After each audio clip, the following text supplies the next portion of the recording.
everything we talked about. That's been a couple of weeks ago, and I can't remember for sure how I got here tonight, let alone anything else. But it seems like you talked about you might need another tank. Am I right, or am I getting you mixed up with somebody else? You might have some of your lines that need upgrading and some of those types of things. You know, that's, as you've known through going through a sewer project, doing these projects aren't fun. I would say the main thing that comes to my mind is if you're needing to do a project, if you're needing to go for financial assistance to do a project, I would strongly suggest to you that you do it as right as you possibly can, and I'm not implying that any of you wouldn't want to do it that way. But try to find everything that you might need done on your system and try to get it all wrapped up into one project. You don't want to go 3 or 4 or 5 years down the road and think, oh geez, we should have done that when we did that project, you know, or something like that. So going after money, as you may or may not know, isn't fun to do. It's kind of a hard process, and just everything that's involved in it isn't necessarily fun, especially when you get citizens that might not agree with it, and they don't want their water rate to go up, and you know, all that kind of stuff that goes along with it. So there's a few different avenues you could go for funding. You could, you know, I don't know how much money you've got in the bank, but probably not enough to do too much of a project. That's the case with most communities anyway. We don't tend to have a lot on hand. There's the banking industry. You could go to the bank and try to get money to do a project. Or the more typical way of getting money is, I suppose, like you did for your sewer project. There's the state and federal funding agencies. There's rural development, which us old timers remember as the Farmers Home Administration. That's federal money. There's the Division of Drinking Water. They have both state and federal money. There's water resources. You know. So the other thing then I'll mention is engineering. You need to have an engineer on board fairly soon through the process. I think you've got an engineer. I don't know, you know, for what I know, your engineer's a good engineer, and you,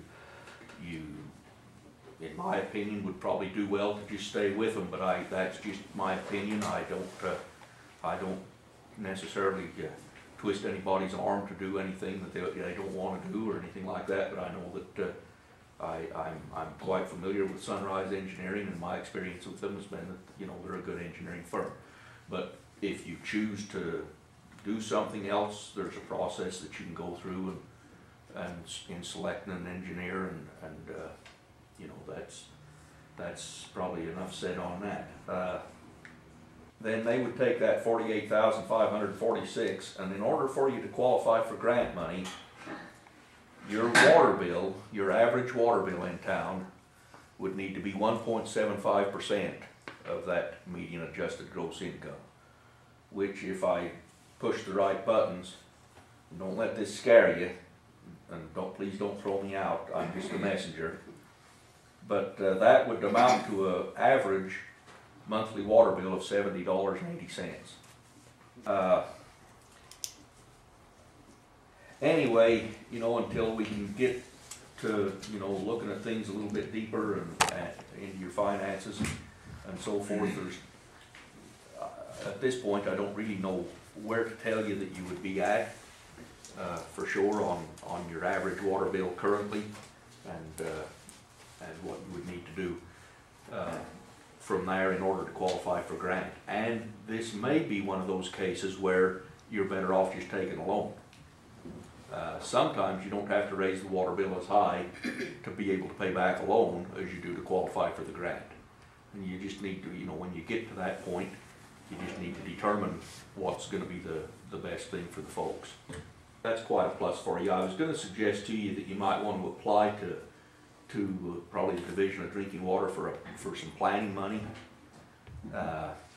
there again, depending on how you qualify, be that grant or loan, you could probably get $30,000 or $40,000 to be able to pay it your engineer to do a study, a thorough study of what your system needs.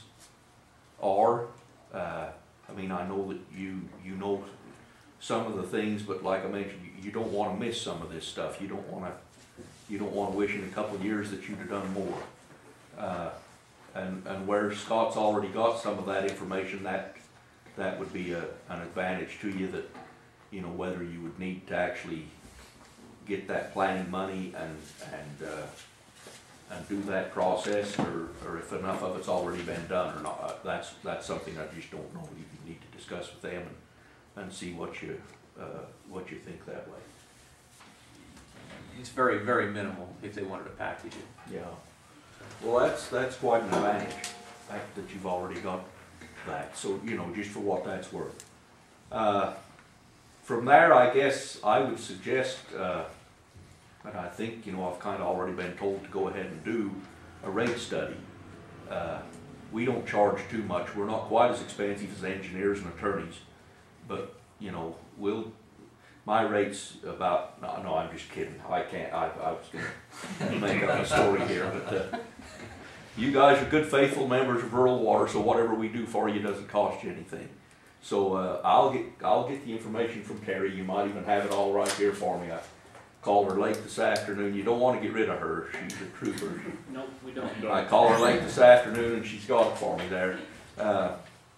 I'll get going on a rate study and get back with you with my findings. Now, since we don't really know what